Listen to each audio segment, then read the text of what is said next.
तुम ऐसा क्यों समझते हो कि देश की जनता इतनी कृपण है और बड़ी उधार है, अपना खाना भी खिलता देती है, अपना सामान भी दे देती है, और ये दोनों जन भूखी रह जाए और खाना कुछ न मिले उसके चेहरे पर कोई शिकत नहीं।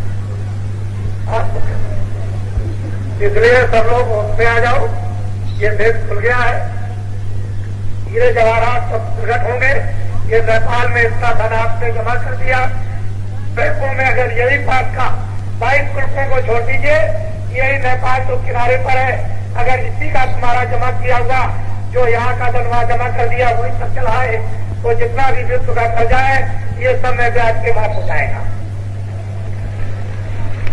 और बाकी 21 मुल्क बचेंगे, वो तो अगर उनमें से अगर 50 आदमियों का भी जो एक मुल्क में जमा है वो और उसमें 50 का भी धन चला है, तो आप क्या समझते हैं? आपको 40 साल की सब योजनाएं पूरी हो जाएगी। इतना एक एक आदमी ने धन जमा किया। यह आज का कार्यक्रम इस विशाल जनसमूह के सामने, इस प्रजा और जनता के सामने, हिंदू मुसलमान सिख ईसाई के सामने, मेरी तरफ घूम जाओ, पीछे घूमो, इनको देखिए, ये लोगों को देखिए। पहले हमारे जितने भी मुसलमान भाई ये आए हुए इनको सीधा करो।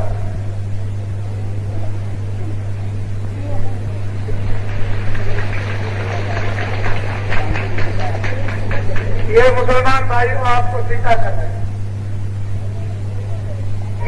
ये कह रहे हैं अपने दिल से कि हमसे आपको डरने की जरूरत नहीं है, ना हिंदू लड़ाएंगे, न मुसलमान, न सिख लड़ाएंगे, न ईसाई, न हम मस्जिद तोड़ेंगे, न मंदिर तोड़ेंगे, और न आपकी इबादत को बंद करेंगे, और न आप अपनी इबादत करो, अपनी मस्जिद पे जाओ, आप अपनी जगह रहो, हम आपको सीधा करते हैं, हमसे डरने की कोई जरूरत नहीं, खड़े हो जाओ। जो हमारी मुसलमानों की जो औरतें और बच्चे करते हैं, सबको डर रहे थे, कल को नहीं करे, तो उनकी औरतों को और बच्चों को जो ऐसे हाथ लेकर के खड़ी हो जाती है और खुदा से जो दुआ और बरकत मांगती है, तो तुम लोग उनको भी सीधा करो।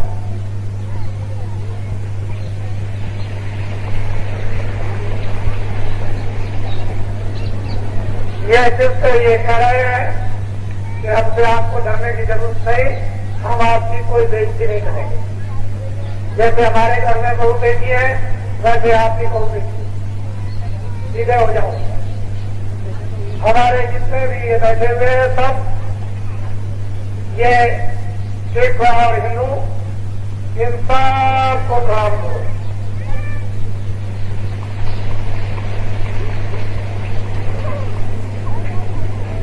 ये सिर्फ कह रहे हैं सब मिल गया। तीर्थ और देवता और भगवान गीता भागवत सब एक, ऐसा मान के चलो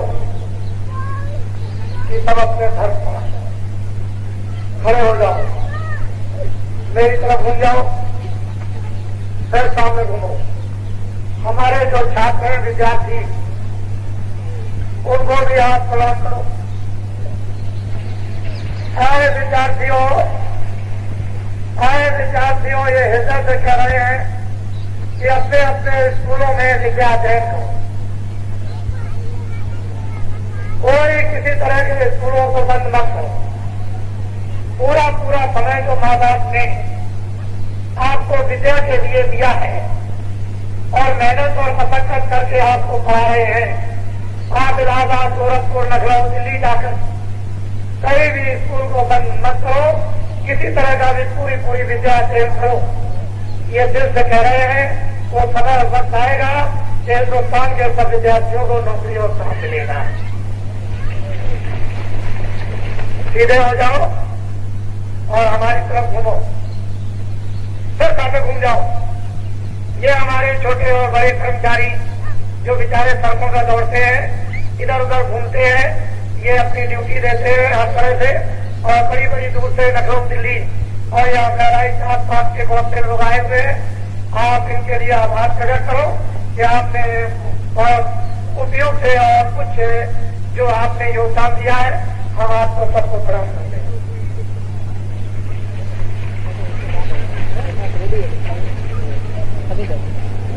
ये अपना आवाज प्रकट करते हैं, खड़े हो जाओ। फिर ये जितना भी आगे पीछे मेरी तरफ घूम जाओ, फिर सामने घूम जाओ और सबको ये जितने लोग खड़े और बैठे हैं, हिंदू मुसलमान सिख ईसाई छोटे बड़े अनपढ़ जितने खासकार जितने भी हैं, इन सबको सामूहिक प्रणाम करो। ये दिल से ये कह रहे हैं ये सब लोग मिलजुल करके हो, एक दूसरे के काम आओ और सब में आपस में गांव का एक मोहब्बत और प्यार होना चाहिए और किसी को कोई झूठी गवाही या झूठे मुकदमे नहीं चलाना चाहिए। ये अपने दिल से आपसे आवाज कर रहे, खड़ा हो जाओ, मेरी तरफ घूम जाओ और फिर सामने घूमो। इनको आप देखिए, ये आपसे शहीद होंगे। मैं आपसे ये अपील करता हूं कि यदि आपने थोड़े ही समय में यदि आपने इनको अवसर दे दिया, अपना सहयोग इनको दे दिया, अपनी बुद्धि का अकल का, तो दिल्ली की पार्लियामेंट दिल्ली से उठ जाएगी और जंगल में आकर के फूस की और घास की पार्लियामेंट बन जाएगी, जिसमें कोई खर्चा नहीं होगा। अभी तो पार्लियामेंट में 1 मिनट में 1 लाख और 60 मिनट में 5 लाख और 8 घंटे में 5 करोड़ रोज का खर्चा होता है। ये भार किस पर जा रहा, ये हिसाब क्या होता है? तो महीने और साल के कितने अरब रुपए हो गए, ये आपको जानना चाहिए। ये कहां से आएगा? वहां तो गुलछले उठते हैं और यहाँ तक उठा जा रहा। वो पार्लियामेंट उठ करके वहां आनी चाहिए, फूल झोपड़ी की और रेशम के कपड़े नहीं, वो उस तरह के नहीं, इस लंगोटी में या घास की लंगोटी में जब तक देश का खुशहाल संचालन और खुशहाल व्यवस्था और खुशहाल जब तक मनुष्य न बन जाए, तब तक उसकी पार्लियामेंट में इस रूपरेखा में बैठ करके काम कर दिया जाए। इसको आप हम भी कपड़े उठा देंगे, ये तो आपकी इज्जत के लिए, सम्मान के लिए बहुत ऐसी औरतें आती हैं। तो जरा वैसे तो आप मास्टर हैं, स्कूल में जो मास्टर अध्यापक होते हैं वो बच्चों की ड्रेस तो नहीं करते हैं।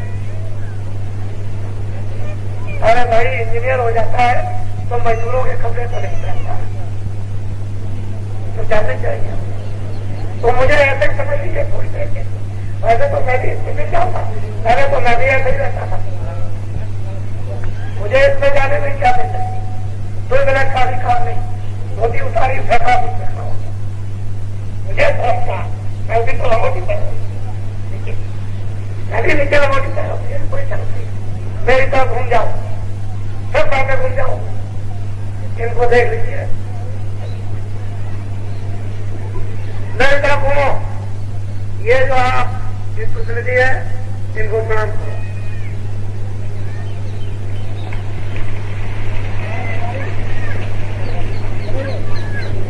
सीधे खड़े हो जाओ और सीधे चले जाओ। समझ लीजिए, ये आपके तीनों दिन आपको पूरे दिए गए और जो देवलखा गांव है उसमें प्रातः काल में सुबह जाऊंगा। गांव वासियों, तुम्हारे गांव में देवलखा में सुबह में आऊंगा। आपके गांव में भी मुझे हाजिरी देनी है। अब यह है कि आप लोग जल्दी करो, देर करने की जरूरत नहीं है। अपने अपने मामूली साधारण जो प्रस्ताव है उस गांव में सभा करके अपनी अपनी तकलीफें पूरी 2-2, 4-4 घंटे बयान और वर्णन करो और प्रस्ताव पास करो और मुझे पकड़ा दो। बस तुमको मुझे पकड़ाना बस, और कुछ नहीं करना।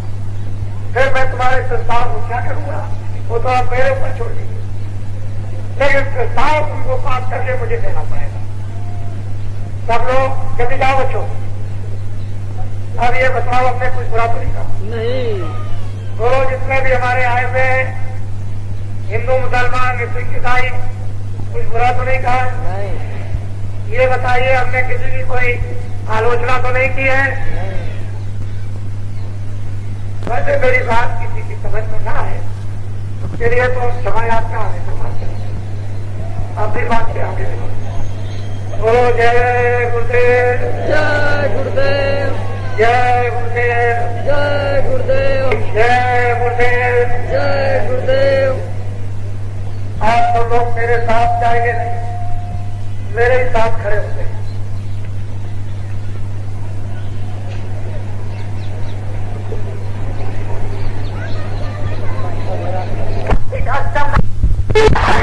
दूरदर्शी जय गुरुदेव।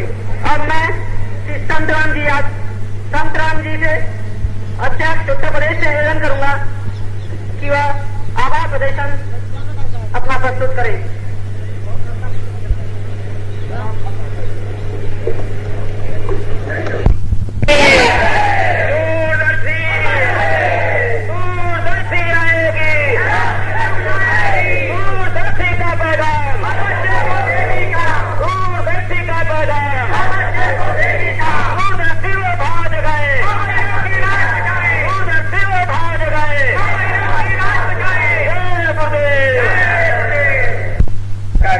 से मुक्त करने और सुविधाएं प्रदान करने की दूरदर्शी नीतियों की पुनर्पुष्टि का ये प्रस्ताव है।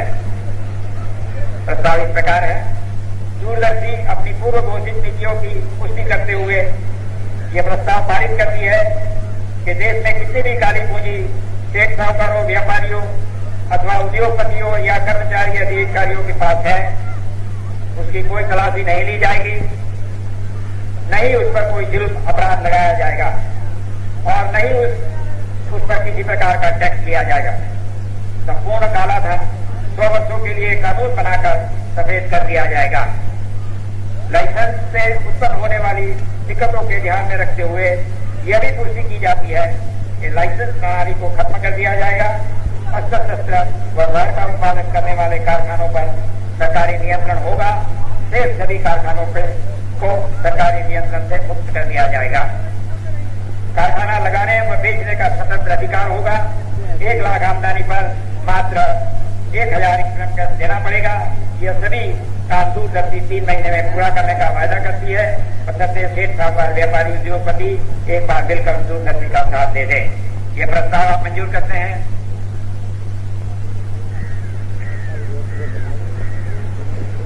पांचवा प्रस्ताव है देश के छात्रों की जनशक्ति को राजनैतिक शोषण से खत्म करने व उनकी विशाल जनशक्ति के उपयोग करने का प्रस्ताव इस प्रकार है। दूरदर्शी छात्रों की व्यवहारिक और मानसिक कठिनाइयों के स्तर पर उतरकर उन्हीं उलझनों से सहानुभूति दिखाते हुए अनुरोध करते हैं, आह्वान करती है कि यदि छात्र यह चाहते हैं कि हमारी नौकरी व काम की व्यवस्था हो और सही सुखमय जीवन व्यतीत कर सके, साथ ही देशभक्ति, मातृभूमि सेवक का सच्चा पाठ अदा करना चाहते हैं, तो छात्रों को चाहिए कि एक बार दूरदर्शी का मिलकर के साथ दे दें ताकि देश की जनाबादी की जनगणना हो जाए, जिससे यह पता चले कि देश में वास्तव में कितने छात्र हैं, तो उनके काम नौकरियों की नई प्रणालियों की स्थापना की जाए। दूरदर्शी की भावना है कि देश के छात्रों की जनशक्ति व ज्ञान तथा विवेक का उपयोग देश के विकास व नव निर्माण के लिए सही रूप में हो जाए। इसके लिए दूरदर्शी विद्यार्थी गणों से अपील करती है कि वे किसी भी राजनीतिक लोगों का साथ सदा सदा के लिए अवश्य ही छोड़ दे और एक नवीनीकरण, नई स्थापना के लिए कदम बढ़ाकर आगे आवे। ये प्रस्ताव आप मंजूर करते हैं?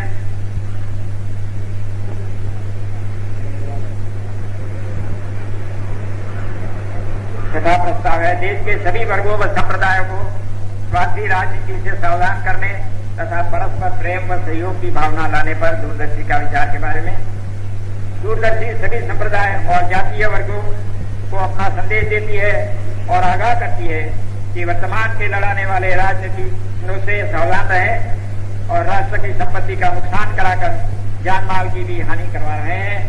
दूरदर्शी ऐसी सभी अवैधानिक क्रियाओं से परहेज करती है और लोगों को यह उचित सलाह देती है कि अपने अपने वर्गों में मोहब्बत प्यार से रहो दूसरे के वर्गों में मोहब्बत प्यार से रहो, यही हमारी हकीकी इंसानियत है। यह प्रस्ताव आप मंजूर करते हैं?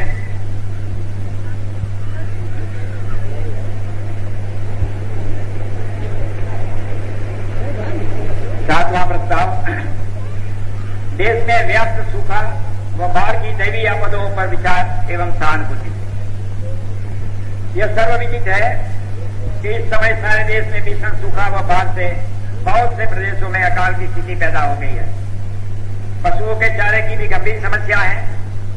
इन दैवीय आपदाओं से पीड़ित देश की समस्त जनता के साथ दूरदर्शी गहरी सहानुभूति व्यक्त करती है तथा यह अपील करती है कि परस्पर सहयोग से इस समस्या का समाधान करें। दूरदर्शी यह भी गंभीरता से विचार करती है कि दैवीय आपदा इस शासन में क्यों आ रही है तथा जनता को सहयोग करने के नाम पर शासन यह सहानुभूति प्राप्त करने की कोशिश क्यों करती है कि इससे हमने किया और इसका राजनीतिक लाभ उनको मिलना चाहिए। दूरदर्शी ईश्वरवादी संगठन है, वह इस निष्कर्ष पर पहुंची है कि यही शासकों के ही पाप के कारण प्रकृति नाराज है। समर्थन देने के कारण उसका फल जनता भी भोग रही है। दूरदर्शी आम जनता को ईश्वरवादी बनाकर नेक काम की प्रेरणा देगी तथा प्रकृति के अनुकूल कराएगी। दूरदर्शी का पूरा विश्वास है कि अच्छी व्यवस्था लागू होने पर प्रकृति जनता को अपनी सुविधाओं से भरपूर कर देगी। दूरदर्शी आम जनता को यह भी याद दिलाना चाहती है कि राजकोष का पैसा आम जनता का है, किसी पार्टी का या शासक का नहीं है। यह प्रस्ताव आपको मंजूर है? अब 3 प्रस्ताव और रह गए हैं। 8वां प्रस्ताव यह है, दूरदर्शी संगठन को देशव्यापी बनाने तथा और अधिक सक्रिय करने पर भावी कार्यक्रम का निर्धारण व विचार। वर्ष 1986 तथा 87 में काफिला यात्राओं तथा प्रचार टोलियों के माध्यम से देश के 18 राज्यों में दूरदर्शी की गतिविधियों का विस्तार हुआ। दूरदर्शी के इस महाअधिवेशन में यह निर्णय लिया गया कि प्रचार टोलियों व वक्ताओं को भेजकर तथा स्थानीय स्तर पर संगठन को सशक्त बनाकर आम जनता के हितों के वैचारिक क्रांति के संदेश को सारे देश में शीघ्र प्रसारित किया जाएगा। दूरदर्शी का सदस्यता अभियान, समितियों का गठन व वैचारिक जागरण का कार्य निरंतर जारी रखने का भी निर्णय लिया गया है। विभिन्न प्रांतों में प्रांतीय सम्मेलनों का भी आयोजन किया जाएगा। ये प्रस्ताव आप मंजूर करते हैं?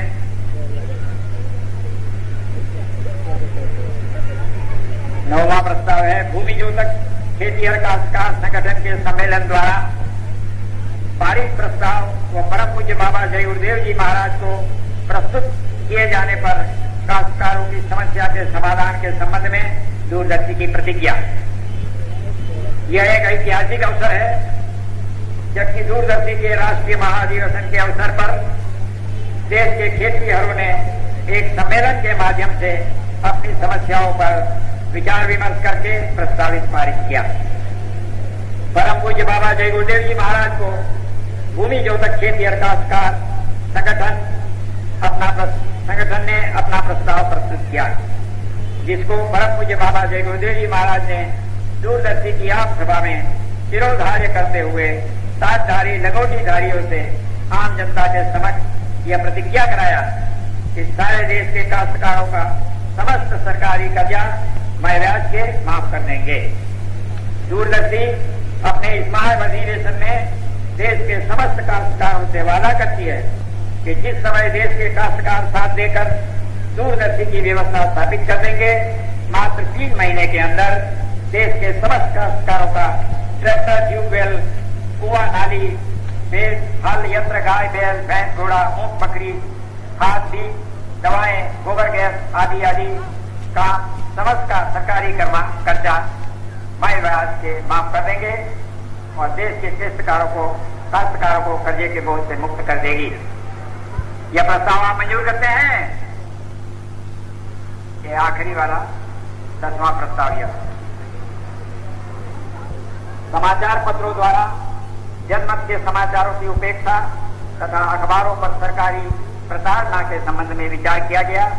प्रस्ताव इस प्रकार है, ऐसा पत्र पत्रिकाओं के संबंध में सुना जा रहा है कि सभी अखबार व पत्रिकाएं अपनी अपनी लेखनी में जनमानस की सूचना कलेक्ट करने में स्वतंत्र है। अखबारों व पत्रिकाओं के मालिकों, संपादकों व संवाददाताओं पर पड़ने वाले दबावों और मालिकों की व्यवस्थाओं पर भी काफी विचार विमर्श करने के बाद यह तथ्य सामने आया कि भारत चुनाव आयोग द्वारा जो प्रांतों में दूरदर्शी को मान्यता दी गई वह गवर्नमेंट ऑफ इंडिया का गजट या जिसे कि रेडियो मंत्रालयों व राजनीतिक दलों को प्रतिलिपि भेजी गई। ऐसा मालूम होता है कि सरकार ने इस दूरदर्शी के मान्यता प्राप्त गैजेट को रोक लिया। अब यह सिद्ध हो गया और दूरदर्शी को विश्वास हो गया कि रेडियो, अखबार व पत्रिकाएं स्वतंत्र नहीं है। अखबार मालिकों के घरों व छापा खानों में सरकार जो छापा मार रही है वह इसलिए कि सरकार ने व पनडुब्बियों जैसे मामलों में जो घोटाला किया, सरकार को यह मालूम हुआ है कि विदेशों से हमारे दलाली करने के कागज आ गए हैं, इसलिए अखबार वालों के यहाँ सरकार छापा डाल रही है कि कहीं और बड़े बड़े घोटालों का पर्दाफाश न हो जाए। कहाँ कहाँ छापे पड़ेंगे और किस किस के लिए रोगे। प्रधानमंत्री का संतुलन बिगड़ गया है और पता नहीं इस मामले में क्या क्या न हो जाए। अखबारों पर सरकारी छापे का दूरदर्शी विरोध करती है।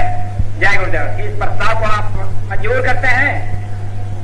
सारे 10 प्रस्ताव दूरदर्शी ने जो किए हैं वो आपने मंजूर किए, उसके लिए आपके हम बड़े बड़े आभारी हैं। दूरदर्शी प्रतिज्ञा करती है कि जो प्रस्ताव किए गए हैं प्रत्येक दूरदर्शी सदस्य इसको पूर्ण करने के लिए कटिबद्ध है और तत्पर है। जय गुरु।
लाओ ये कागज लाओ, चलो इनके ऊपर धरो, एक के ऊपर वहां नीचे जाओ, ऊपर धरो के पास माधो के पास। एक तो कागज हमको दे दो। ये देखो, पहले तो हम लाते हैं ये किसकी चीज है, ये किसका है? अरे बोलो किसका है? उन जो का घटिया काश्तकारों का। ये किसके प्रस्ताव है? ये काश्तकारों के प्रस्ताव है। किसके प्रस्ताव है? काश्तकारों के। किसके प्रस्ताव है? जरा आगे जाओ, इसके सिर पर धरो। वह आगे डाले जंगल वासियों के एक के सिर पर एक गड्ढा हो, एक ला दो, 2 गड्ढा हो, दूसरे का ला दो। ये तुम्हारा धरा जा रहा, इसको पहले देखो, ये लाना है, धर लो, ये धर लो, इसको पूरा करना पड़ेगा। धरो इसको, ये पहले सिर पर ला दो, फिर नीचे झुक जाओ, कमर से धरो। अरे गधा बन जाओ, कमर से धर लो, कमर में धरो, ऐसे ढोना पड़ेगा। ये ऐसे ढोना पड़ेगा कमर से धरकर। इनको गधा बनाना पड़ेगा, सब धुला देंगे। इनको खच्चर बनाओ, गधा बनाओ, और कभी कभी तुम भी चढ़ जाना। ये ऐसा नहीं है, कभी कभी तुम भी चढ़ बैठना। मेरे इसको देखो, ये है काश्तकारों के प्रस्ताव। इस काश्तकारों के प्रस्ताव में ये लिखा हुआ है, जो इन्होंने दस्तखत करके अपने अध्यक्ष को भेजा है। महाराष्ट्र से भी आया, मध्य प्रदेश से, उड़ीसा से भी आया, बंगाल से भी आया, उत्तर प्रदेश से, हरियाणा से भी आया, मध्य प्रदेश से भी आया, हिमाचल प्रदेश से भी। इसमें 15 दिन के अंदर और बहुत के प्रस्ताव वही रह गए, लोग पहुंचा नहीं पाए। इसमें यह लिखा है कि जिन काश्तकारों ने ट्रैक्टर लिया, चाहे 1 लाख का हो, चाहे 2 लाख का हो, चाहे 3 लाख, बिजली ली है, चूकर लग रहा है, कुआ बना, इन्होंने नाली बनवाई, नहर बनाई, इन्होंने हल दिया है, इन्होंने यंत्र लिए है, सरकारी कर्जा, बैंकों से गाय ली, बकरी ली, भैंस लिए, भैंस लिए, घोड़ा लिया, गधा लिया, ऊँट लिया, सुअर लिया, ये सब और खाद और बीज और दवाएं और गैस गोबर, ये और वो, ये जो कुछ भी काश्तकारों ने लिया है 40 सालों में, जो दे दिया, और जो बकाया बकाया। अगर तुम दे सकते हो तो दे दो, आपको कोई इतराज नहीं। अधिकारी दे सकते हैं तो दे, इसमें भी हमको कोई इतराज नहीं, और कोई आपके ऊपर कोई दखलंदाजी नहीं।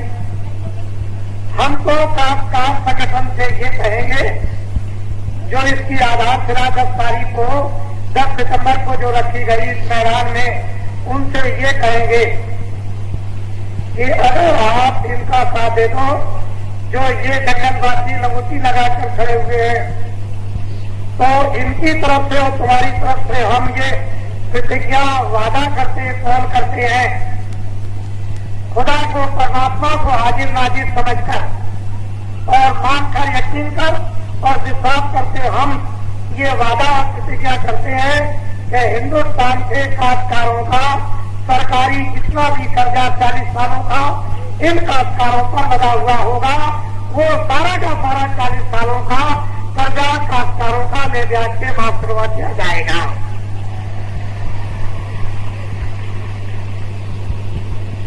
ये प्रतिज्ञा और वादा पहले हम कर रहे हैं, लेकिन हम कुछ नहीं करेंगे, पहले आप सब, हम तो मध्यस्थ रहेंगे। हमको अपनी बात याद करें कि हमने क्या कहा और आपने हमको प्रस्ताव क्या दिया, और फिर हमने ये प्रतिज्ञा इनसे क्या कराई और इन्होंने ये प्रतिज्ञा क्या की। ये 4 चीजें रहेंगी इसके बीच, अधिकारियों के लिए, साहूकारों के लिए और छात्रों के लिए और मजदूरों के लिए। वो तो मैं कल बोल चुका हूं, अब यहाँ उनके बोलने की बात विशेष करके तो नहीं है, लेकिन हम इनसे पूछते हैं जंगलवासियों से कि जो तुम्हारे सिर पर ये प्रस्ताव रखा हुआ है, 40 साल के जो हमारे काश्तकार जो इस मिट्टी में काम करते हैं और इनके ऊपर असहनीय बोझा हो गया, और ये अपने जानवर बैलों को नीलाम और खेती को, मकान को नीलाम, और फिर घर से बाहर छुपे रहते हैं, ये नदियों के किनारे खेतों में, और फिर जेल में 15-15 दिन बंद होते हैं, रोटी पानी को ये तरफ से जलील किए जाते हैं और इनके ऊपर मार भी पड़ती है। तो मैं ये आपसे ये पूछता हूँ, ये जंगलवासियों से, कि 40 सालों का इन काश्तकारों का सरकारी कर्जा ये मैं ब्याज से कौन माफ करेगा? ये कहते हम माफ करते। बोलो आपको विश्वास है? अरे बोलो आपको विश्वास है? आप दोनों हाथ ऊपर उठाओ, आपको विश्वास है? अरे आपको विश्वास है? ये देखिए मैं भी आपके साथ, पहले मेरा एक हाथ और आपके साथ दोनों हाथ, और तीसरा ये आपसे बोझा लगा है। ये देखिए मित्र, मैं भी आपके साथ हूं, इसमें मैं भी शामिल, और आप सबके सब हाथ नीचे। ये जो हमारा आपने प्रस्ताव हमारे पास में लिख करके भेजा है कि हम मर जाते हैं, हमारे यहाँ शादी होती है, खाना बनता है, बरसात होती है, सूखा पड़ जाती है, खेत में कोई लकड़ी नहीं होती है, और हम यानी धान के उत्पाद से हम रोटी नहीं बना सकते हैं, और वर्तमान सरकार ने, दिल्ली और लखनऊ की सरकार ने लकड़ी पर कानून बना करके पाबंदी लगा दी कि हम डाली, शादी विवाह, मरी यानी जलाने के लिए भी हम नहीं काट सकते हैं, और हमको बहुत परेशानी होती है। तो आपने प्रस्ताव में ये पास करके दिया गया है कि ये कानून खत्म कर दिया जाए और लकड़ी काटने का हमको पूरा पूरा अधिकार दे दिया जाए।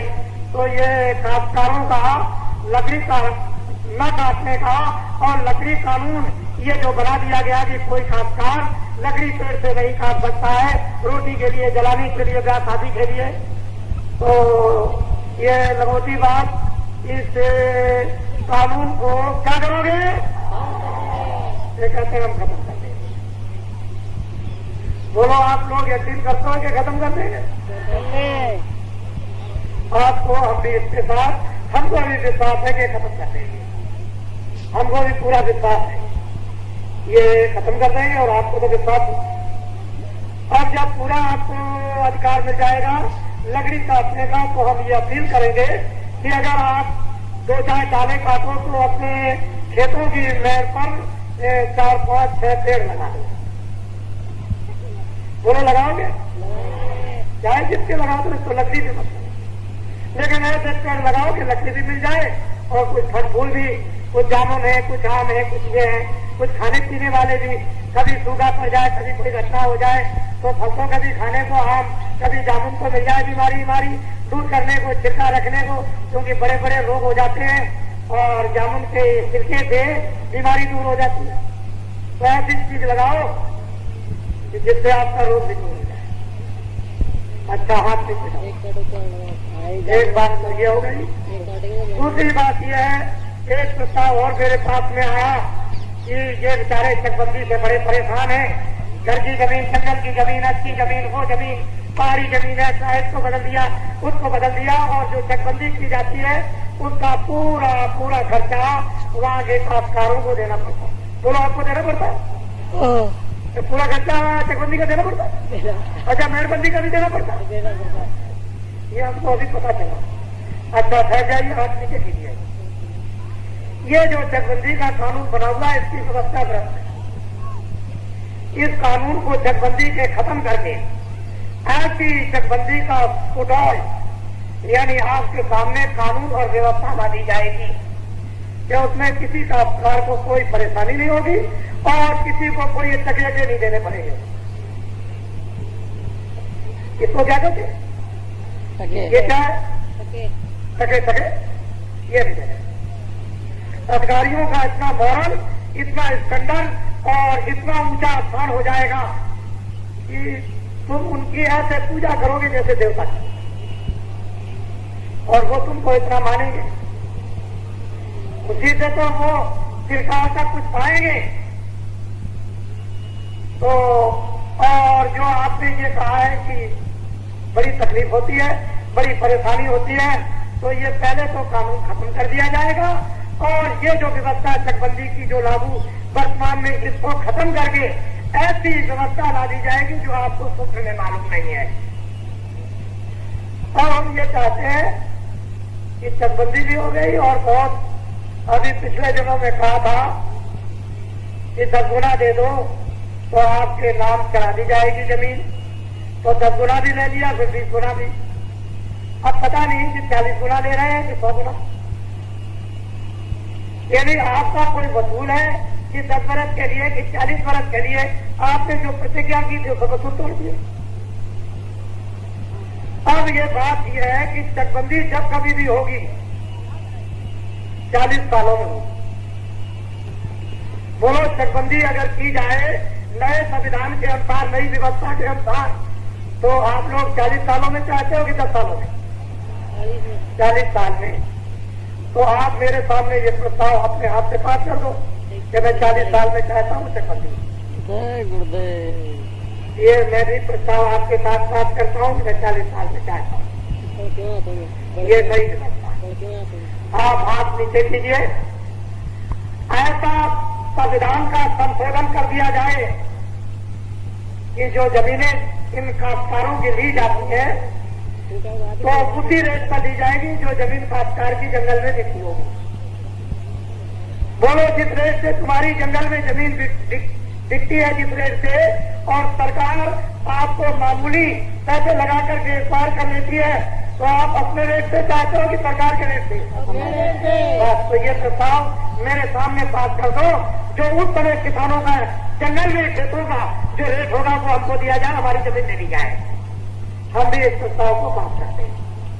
नीचे कीजिए आप। बड़े ध्यान से मेरी बातें को आप सुने और इसको समझेंगे बड़े ध्यान से। ये चकबंदी का 40 साल का कानून कौन बनाएगा? हम बनाएंगे। पहले देखो आप। अब ये बताओ कि शेख साहब जिनके घरों में रोज रोज आ रहा, अखबारों में, रेडियो पर छापा पड़ गया, अभी मैं उससे आ रहा था लखनऊ में, तो हमारे कर्मचारी अधिकारी बड़ी संख्या में खड़े हुए थे। तो मैंने कहा कि कोई मारपीट हो गई? चले गए नहीं, मारपीट तो नहीं हो गई, छापे करके कुछ सामान आया है, उसकी सील मोहर तोड़ी जाएगी। फिर साहूकारों के यहाँ से सामान आया तो हम इनसे ये प्रतिज्ञा और वादा तो हम करते ही हैं, लेकिन इनसे कराते हैं शेख साहूकारों के घरों में और अधिकारियों के घरों में क्या आप छापा मारोगे? कहते हमने मारे। पहले समझ लीजिए आप। ये बताइए आप कि जो इनके पास में काला धन है, इन शेख साहूकार अधिकारियों पर अपराध लगाओगे? क्या जुर्म लगाओगे? तो क्या काले धन पर टैक्स लोगे? कहते नहीं, न जुर्म लगाएंगे, न अपराध लगाएंगे, न काले धन पर टैक्स लेंगे। तो काले धन को क्या करोगे? अब एक बात तो तुम भूल गए, इन काश्तकारों का 40 सालों का सरकारी जो कर्जा इन पर लगा हुआ वो कै महीने में माफ कर दोगे? 3 महीने में। 3 महीने में कैसे माफ? अब आपको क्या चाहिए? अध्यादेश को तुरंत आदेश जारी हो जाएगा कि कोई वसूल नहीं करेगा, बस कागज बनाने में और तुमको पकड़ाने में 15-20 दिन लग जाए, 1 महीना लग जाए, बस नहीं देगा। 3 महीने का टाइम मांग लिया है, कागज बनने में कितनी देर लगेगी? बस सिर्फ आपके पास तक पहुंचाना है, वो उनको ऐलान कर दिया जाएगा अपना अपना कागज ले जाओ।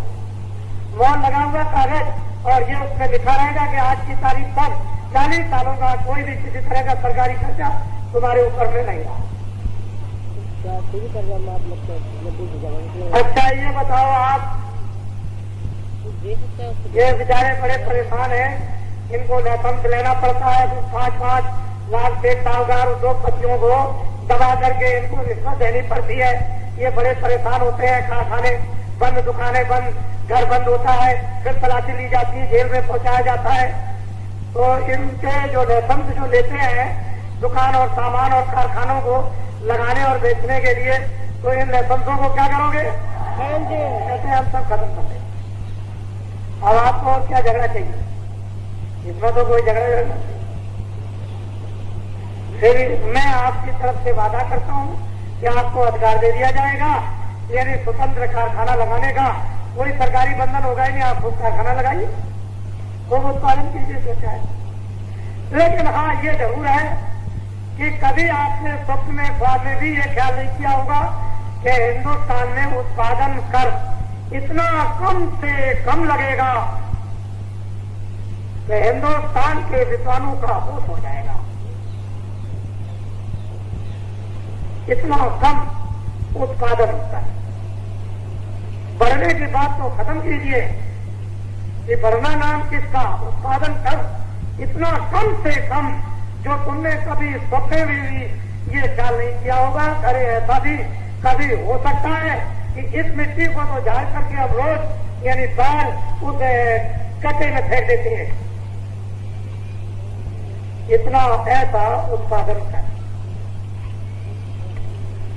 और जब काले धन पर कोई टैक्स नहीं लगेगा, सफेद हो जाएगा, उस सफेद धन पर जो काला धन सफेद होगा उससे व्यापार करोगे, उससे आम लोगों के लिए ये रहेगा कि 1 लाख कमाओ 15,000 जमा करो, 50,000 कमाओ 15,000 का आधा जमा करो, 25,000 का आधा जमा कर दो, 12,000 होता है। ठीक है, क्या आपको तकलीफ, क्या परेशानी? इसके लिए तो ये देश चलाना, और ये तो आपका दायित्व और गौरव। बड़े ध्यान से मेरी बात सुनिए।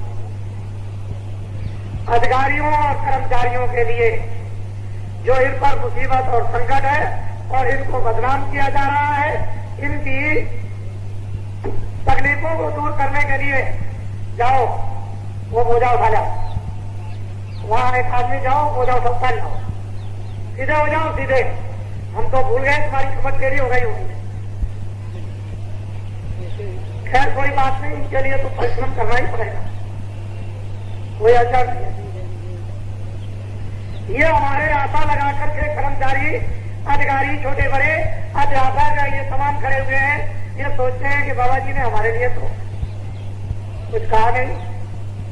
तो पुलिस का सिपाही और फौज का सिपाही, प्राइमरी स्कूल का अध्यापक, दफ्तर का छोटा कर्मचारी इस महंगाई में पितराहट हो रहा, चिल्ला रहा। हम उसको ये थोड़ी कर सकते हैं, वो दोषी है, हरगिज नहीं कर सकते। जब पेट के लिए कुछ नहीं रहेगा बच्चों के लिए, तो उसे तो अपना पेट भरना ही पड़ेगा, तो उसका दोष तो कुछ नहीं। ये तो घर वाले को, हेड को, जो घर का मालिक, उसे समझना है कि जब बच्चों को खाना नहीं देगा तो घर में से सामान चोरी की जाएगी, तो बच्चों का थोड़ी दोष है, तो उनको खाना तो चोरी करेंगे। तो इन लोगों को, जो छोटे कर्मचारी हैं, इनको 2,103 रुपये मासिक वेतन कौन देगा? और महंगाई टैक्सों को कौन रोकेगा? इनकी महंगाई टैक्स रोक दिया जाएगा। इसके ऊपर के स्पष्टों को 4,000 रुपये मासिक वेतन कौन देगा? फिर इनके ऊपर के अधिकारियों को 6,000 वेतन मासिक कौन देगा? हम देंगे। फिर इसके ऊपर वाले अधिकारियों को 8,000 मासिक वेतन कौन देगा? ये देंगे। और फिर डिस्ट्रिक्ट जजों को, एसपी और डीएम को 10,000 मासिक वेतन कौन देगा? और फिर इसके बाद एक और कि भाई आपको इनको सुविधाएं भी तो देनी पड़ेगी, क्योंकि अगर सुविधा नहीं दोगे तो संस्थान नहीं चलेगा। सुविधाएं इनको देनी पड़ेगी। इतनी सुविधाएं इनको प्राप्त हो जानी चाहिए कि जिससे इनका वेतन लगभग बच जाए, तो न्याय भी मिलेगा, रक्षा भी होगी, देखभाल भी होगी, फिर ईमानदारी और मेहनत भी आएगी। ये सब कुछ आ जाएगा, आदमी बन जाएंगे, इंसान बन जाएंगे, सब कुछ हो जाएगा। तुमको देखेंगे, तुम्हारी सेवा करेंगे, तुम उनका सम्मान करोगे। लेकिन अगर नहीं दोगे तो हमारे छात्र जो है 2 अरब की आबादी में, बच्चों तुमको तो नौकरी मिलने वाली है नहीं, क्योंकि जो दिल्ली से नगाड़ा बज रहा है झूठ का, वो तो रेडियो अखबार पर यह कहा गया है कि 80 करोड़ की आबादी है, और बाबा जी कितने वर्षों से चिल्ला रहे कि 2 अरब की आबादी हो गई। तो 80 करोड़ का बजट बनेगा और 2 अरब की आबादी होगी, नौकरी बच्चों को, मजदूरों को, और फिर किस तरह से इनकी व्यवस्था होगी ना। अगर 2 अरब का बजट बना दिया जाए तो मुमकिन भी है। वो दिल्ली वाले कर नहीं सकते हैं, कह नहीं सकते हैं, वो तो उनको तो ये सब जो है झूठ और धोखे के काम करने हैं, इसलिए वो क्यों बोलेंगे 2 अरब की आबादी। पहला काम देश में ये होगा कि जन संग्रह। कितने लोग देश में इस समय हैं, कितने मरते, कितने जलमते और कितने मौजूद हैं। अगर देश में जन संग्रह 3 महीने के अंदर होकर के और कागजों पर आ जाता, और जगह जगह गांव-गांव उसके बोर्ड लग जाते हैं, तो सारी समस्या का समाधान हो जाएगा।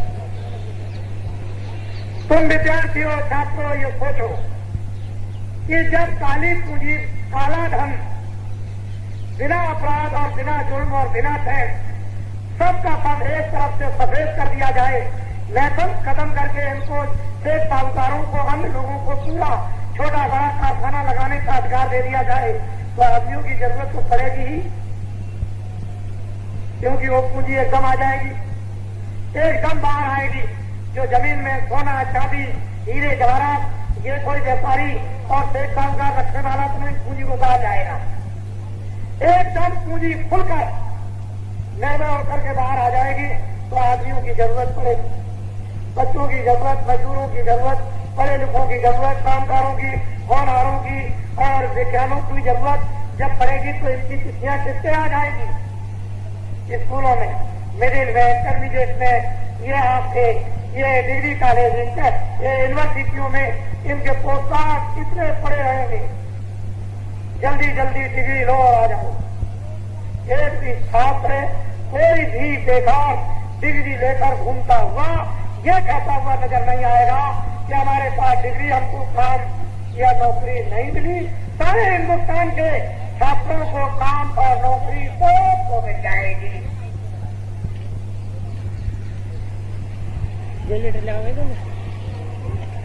बाबा जी को ये काम नहीं करना है कि तुम छात्रों बेकार बैठे इधर चले आओ और जल्दी चुनाव के वक्त में हमारा प्रचार करो, या ये काम कुछ नहीं करना। ये यहाँ सामने लंगोटी नाच ये करने वाले नहीं। मैंने तो करोड़ों आदमियों को इस देश में तैयार कर दिया। अगर इस मैदान में जगह होती तो मैं आपको यहाँ पर कम से कम 50,000 लंगोटी बाजों को यहाँ खड़ा कर देता आपके सामने। और जब मैदान अब की बार जो तैयार होने जा रहा है उसमें आपको दिखाएंगे और आप भी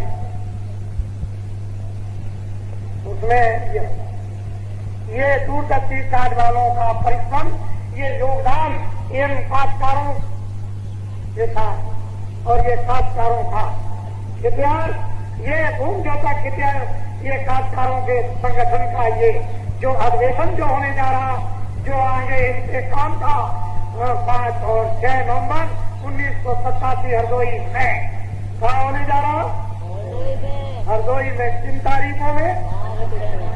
5 और 6 नवंबर 1987 इसी में होने जा रहा है। आप इसको नोट कर लो, 5 और 6 नवंबर 1987। अब हरदोई में जहाँ होने जा रहा वहाँ का डलोरा अपने आप मिल जाएगा।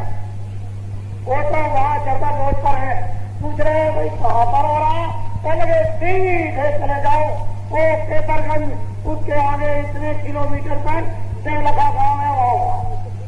तुमको यहीं पे आदमी मिलेंगे, सबसे बहुत भारी मजा होगा, बड़ी महफिल होगी। इधर से पूछ रहे बहराइच से चले सड़क पर महफिल लगी हुई, बताने की कोई जरूरत, रास्ते में महफिल मिल जाएगी। ये सड़कों पर महफिल, इसलिए आप सब लोग इनका साथ दे दो।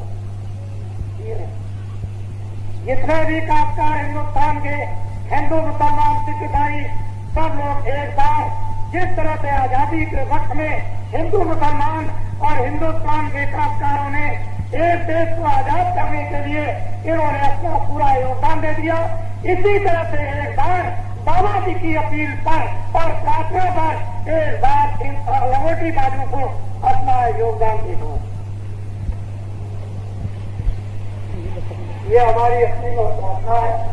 हमको आपके सामने रहेंगे और हमको अपने सामने परिवर्तन चाहते हैं। हमने अंग्रेजों का जमाना देखा, 30 साल, 17 देखा, 40 साल आजादी देगी, और हम कुछ और देखना चाहते हैं। और हम 8 घंटे तक बोलते रहे तो हमको कोई फर्क पड़ने वाला लगा था। हमको ये जरूर है कि अगर हमारी जगह पर कोई दोस्त हो जाएगा और सब तुम उसको वहां ले जाओगे किसी वाले अस्पताल में, मुंबई वो अस्पताल में पहुंचा दोगे और सालों वहां खड़े रहोगे। अगर मेरा जैसा आपको कोई दम नहीं है, वो 4 मिनट तो कुछ भी चिल्ला दो, लेकिन कोई दम वाली चीज नहीं है। यही तो भाषण दे देना कि सूखा पड़ गया और बाढ़ आ गई दिया और हम सूखा और बाढ़ से लड़ तो रहे और शराब पी ली और सब पैसा बढ़ गया, अनाज बढ़ गया, हेलीकॉप्टरों ने गिरा दिया और सब नाव पहुंच गई। अब गाड़ी चिल्ला रहे हैं, अरे भाई मुझे ही कुछ कर लेने दो। चले तुम चुप रहो, हमको रेडियो सरकारों पर, रेडियो अखबारों पर बंद करते हो। ये बंदक के बातें हुए और चले जाइए वहाँ जहाँ बाढ़ आई हुई है, जहाँ सूखा पड़ा हुआ वहाँ जाइए तो वहाँ सब मिल मिलेगा, दूध मिलेगा, अंडा खास कुछ शराब की गोद में मंत्री जीते। अरे लड़ाई झगड़ा वहाँ आपस में हो रहा, वहाँ तूफान मचा हुआ कि हम कहीं रात को निकाल दिए उतार दिए जाए, वहाँ अपना इंतजाम अपनी बुद्धि बैठाने में लगेंगे।